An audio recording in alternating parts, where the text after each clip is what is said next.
Okay, Dan, let me get this straight. We sent our information via the RVest Home for Me app. You reviewed it here, and now we're pre-qualified? Officially. Wow, that's Helpful? Very helpful. Home loans made easy. VISTA Bank, ready to help. It's time now for our community connection right here on K1, the one you trust. And we have with us in studio, we have the lovely Miss Joni. And Joni, good morning. How are we doing today? Well, I am doing great, Tom. And you? Well, I tell you what, I'm on the right side of the grass, so I think that's a good thing. Now, Miss Elmore, what I have we to got think going about on? that one. Now, you're with the literacy services there at our library. Yes. And you've been busy. You had a lot of things going on. Really? And I was here about a month ago. Yeah? And we were talking about a specific part of our program, but I wanted to come back and tell everybody about literacy services. Mm-hmm. Actually, I'm going to take just a few minutes to tell people a little bit about the VISTA program as well, because that is who I actually work for. I am actually an employee of the United States government. I'll be darned. And I am placed at the Bartlesville Public Library to help bring capacity and build it and let people in our community know what programs that we have available to improve the life of individuals that are Americans within our state. The VISTA program was started by President Clinton back in the late 1980s. It might have been early 1990s. And the idea was to actually increase the amount of volunteers from our country into certain states to help with programs that could not really fully afford another employee to increase their capacity and help people to know and understand what they do. So basically, we're assigned to 501c3s.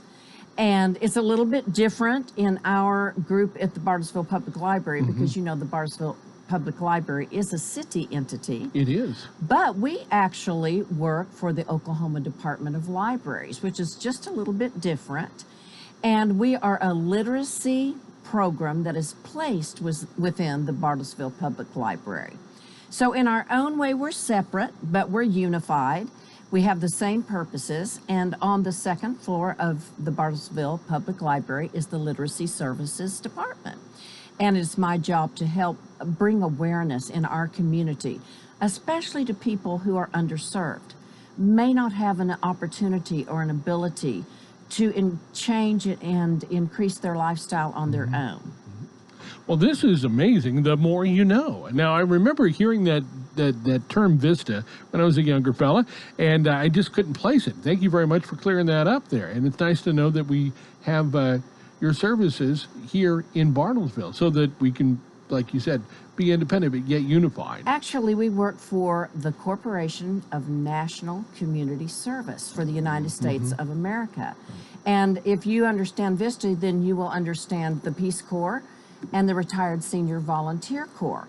So it is a group of people within the United States who works to help bring awareness in a more of a volunteer capacity. Got it. I'm not fully a volunteer. I am remunerated, but I do work, you know, as with volunteers and building volunteers and getting volunteers, people to come in and say, I want to share this part of my life with this organization because I have something to offer that organization. Wow, that's good. Good matches. Yeah, They say. It's absolutely wonderful. It is. Well, thanks for bringing that to light and reminding folks who may have forgotten what that's all about. That's really nice. Right, right. What else we have going on down there? Okay. Well, in the Literacy Services Division, we actually, and I've talked to people about this before, we teach remedial English or reading to those people who may have fallen behind in their reading skills. 23% of Americans cannot read properly, and 43% of Oklahomans are on a basic level or below basic level in their reading skills. This is something people do not realize. That's 1 in 5 adults in the United States may not be able to read, and you may not know it. Wow, that is incredible. Right. Do we have, if folks maybe are a little concerned, do you have some type of testing or something like that? Well, like an inquiry or whatever? Absolutely. In Oklahoma, we do have a third grade reading test, and if the children are not reading up to capacity by the third grade, there are all kinds of programs within our state that bring those children up to capacity and do not let them continue on without extra help. But not everybody who lives in Oklahoma was raised in Oklahoma or in our educational facilities. So these are different things that have happened over the course of a person's life. Maybe they moved around the country. Maybe their father worked in a type of business where they were in and out of different school programs. That can disrupt your learning. And they fell behind. Yeah. Or maybe within our state, they had a life in agriculture and they had to stay out of school to help at home.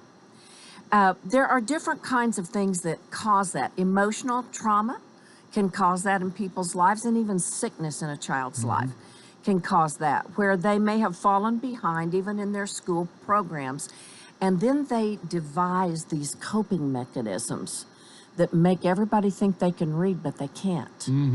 So we provide a private program, a one-on-one program for them, where they could say, they can come up privately and say, you know, I can't read very well, and I'm not getting the jobs that I want. And we help them with a private tutor, and it's completely private, one-on-one. Yeah. Confidential. So that's the name of our game. And then maybe people aren't aware that over 10.8% of Oklahomans do not speak English as their first language. Now, that is actually a statistic that was gathered back in the 2013 census. So if you can imagine how things have changed, there's probably been about a 50% increase in non-English speakers in our state. Well, this is an attractive state, and everybody around the world wants to come to Oklahoma. I can understand it. Isn't that the truth? Yeah, it is. I'm very proud of our ELL program, which we call English Language Learners, because we take those skills that the student may have, and we build on that and help them to learn to speak English better, conversationally, and even grammatically. Teaching them on their level. We teach them how to speak English and let them learn at a pace that is comfortable for them. So it's really wonderful. We have people from every nation coming up to the Bartlesville Public Library on the second floor, learning to speak English. And then, of course, one of our goals is to catapult them, if they are already not, we want to catapult them into wanting to become a United States citizen. That's nice. Right, right. There have been some wonderful things about citizenship that people would like to know and probably don't know. You have to be a permanent resident of the United States for 5 years, or married to someone who is a permanent resident for 3 years. Then you have to make application to become a citizen. And the testing that is done to become a citizen has to completely be done in English. You have to have your fingerprints taken. We call that biometrics. You have to make application. You have to pass all kinds of history and civics testing that most Americans do not know the answers to. I was going to say, these freshly minted U.S. citizens often come away far more familiar with how everything works in the history of our nation than those of us who are native to the U.S. Absolutely. But you know that they cannot accomplish that without the basic English skills that they need to have to get through the testing process. So that's number one. Number one. And that's what we do on a one-to-one basis.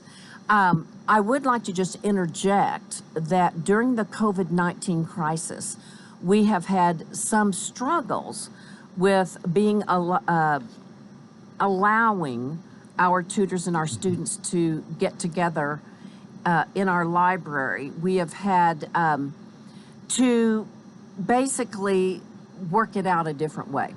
I understand. Because, we've been trying to keep our tutors and our students well.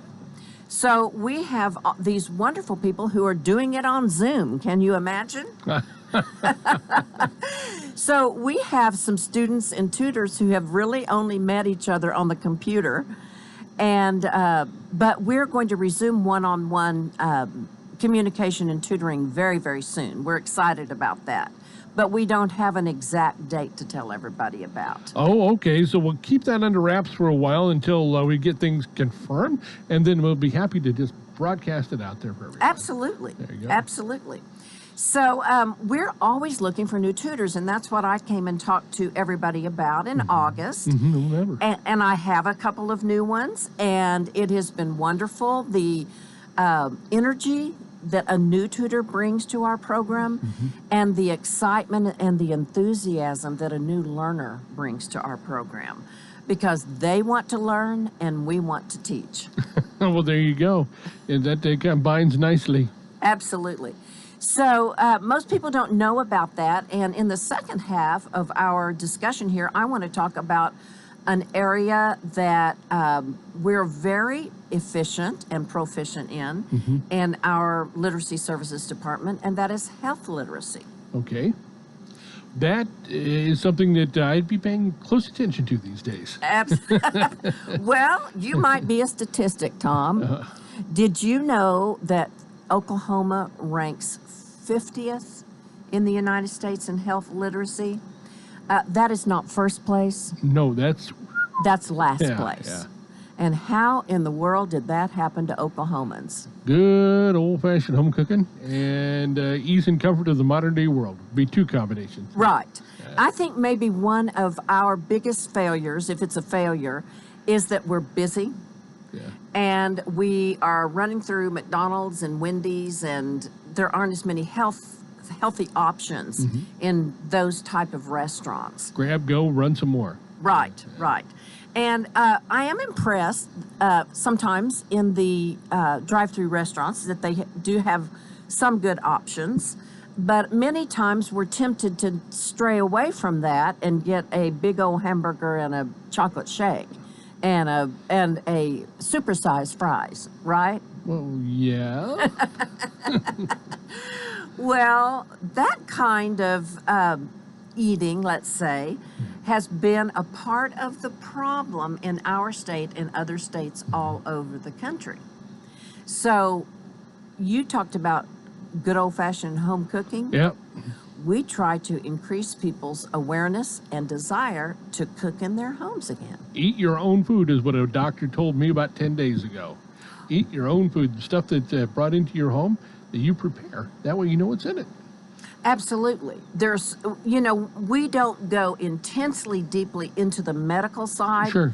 but we always capitalize and tell people about fats and starches and the omegas and the good omegas and the grains and all of the things that make us healthy. And we offer cooking programs that really help people to get interested in being in the kitchen again. Now, that's not all that easy all the time, because most times the husband and the wife work, and so it has to be a little bit of a unity approach. Team, got to build that team in the kitchen. Team approach. And trying to get everybody on board can be difficult as well. Oh, buddy. Especially if you have a teenager, right? 13, yeah. Yeah. Because I don't think they love anything more than a hamburger, fries, and a chocolate shake. Oh, no, that's top of the list right there. Right. So some of those things that we did as kids that we thought were innovative, like running through the drive-thru, has, through the generations, shown to be a negative part of our health issues.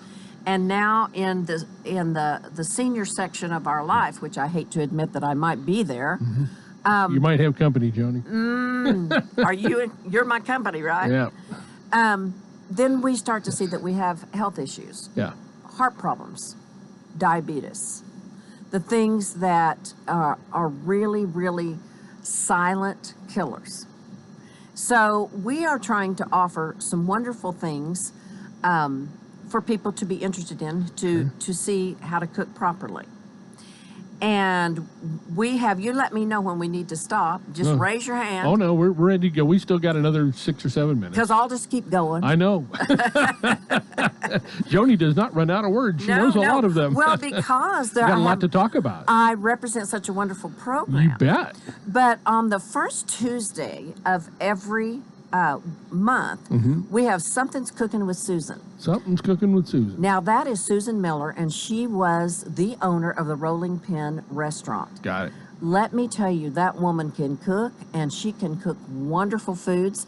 One of the things that she advocates and that we love about her style of cooking is that she teaches us how to cut corners so that it's easy.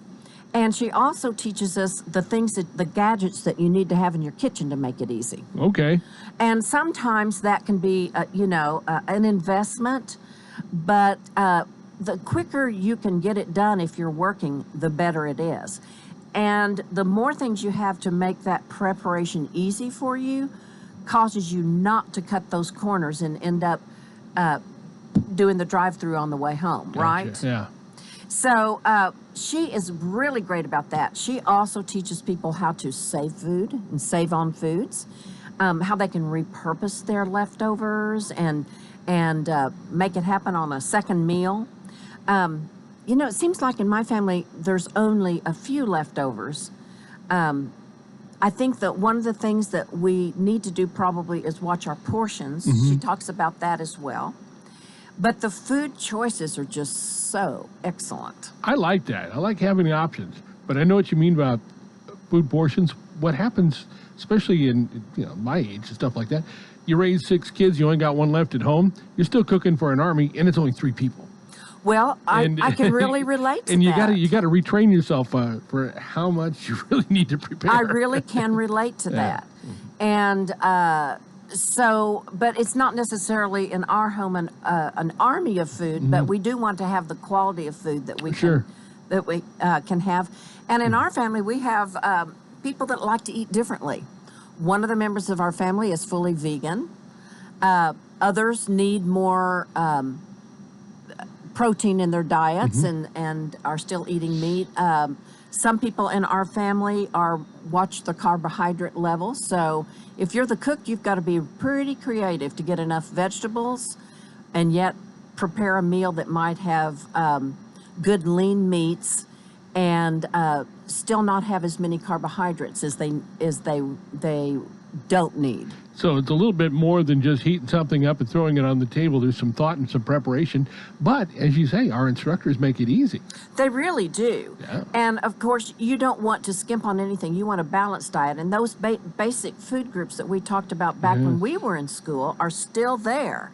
We just might choose to eat them a little differently. Or there are some products out there in the grocery stores and whatever that help us with some of those bad fats and some of those bad carbs that we don't want to take in on a huge basis every day. We also have a wonderful cooking program, which is called Nourishing Knowledge by Jen, and that is a brand new cooking instructor that we have. Her name is Jennifer Canaday. Yeah. She graduated from OSU, and she has an associate degree in culinary arts. And she was a cook at the Southern Hills Country Club. She was actually one of the pastry chefs. But she veers away a little bit from that because she has children at home and needs to have really healthy meals for them. And so she is showing us how to do really nourishing meals that are healthy, that are quick and easy and scrumptious. The first one she did was baked cod. And she's coming up with she likes to cook also a little bit on the gourmet side so that it's interesting. And she's got veggie frittatas and all kinds of noodles, how to make your own noodles out of squash and, oh my goodness, all kinds of vegetables, which is going to be so much fun to learn because these things are not as hard as you might think and they're not as time intensive as you might think. Great. This is wonderful. Yeah, you're interested in all this, aren't you? Well, yeah, I kind of have to be now. Now, Joni, how can we find out more about these programs and more? Well, I wanted to tell you that you can Google us Yeah. on the Bartlesville Public Library website. And you want to go to the homepage because on the homepage you will see the descriptions of all of our classes, which include tons of free exercise classes. Oh, good. Absolutely. And you let me know when I can mention all those exercise Go classes. for it. Let's do it here. Okay. Got a couple minutes. We offer stretch and flow yoga, rev and flow, Zumba, kickboxing, gentle yoga, pound, and Tai Chi. Can you believe that potpourri of choices that you have? There's going to be something there for virtually anyone. Absolutely, and it's all free. And right now we are partnering with the Bartlesville Community Center, and all of our classes are outside at the new Unity Square. How nice is that? Fresh air is a bonus. Oh, it's just been wonderful, and that's the way we have been able to fight against disease and having people doing exercise in an enclosed area. And they have been so well attended, and everything is free. Now, our cooking classes are done on the Bartlesville Public Library Literacy Services Facebook page. Good.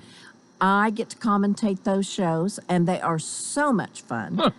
And I've learned so much about cooking. My family's really happy. Oh, I bet they are. But we just have such a wonderful program on the second floor. And as soon as we're fully open back in that area, we want people to come up and see us. And because our classes will once again be offered inside, and our cooking classes will be able to have people that attend them and watch the demonstrations, which are so much fun. And we give a little taste of everything to our crew and our crowd. So when that all comes to pass, we'll let you know, and you can get on your bullhorn and tell everybody the second floor of the Bartlesville Public Library is back open. Now, if somebody just tuned in and you think it is right now, it is going to be. Going to be. So keep your fingers crossed that that'll be sooner rather than later. Absolutely. All right, Joni, I want to thank you very much for being on board here with us today. Again, some contact information, just Google. Yes, just Google Bartlesville Public Library. You'll get it. Look on the home page, and you will see a listing. And there's also a little listing on the left side of the home page that says "At a Glance," and it has all of the exercise classes for each week. I've seen that. And you can also, at any point in time, call 918-338-4179, and any of the lovely ladies in the Literacy Services Department will be glad to give you any information that you would like.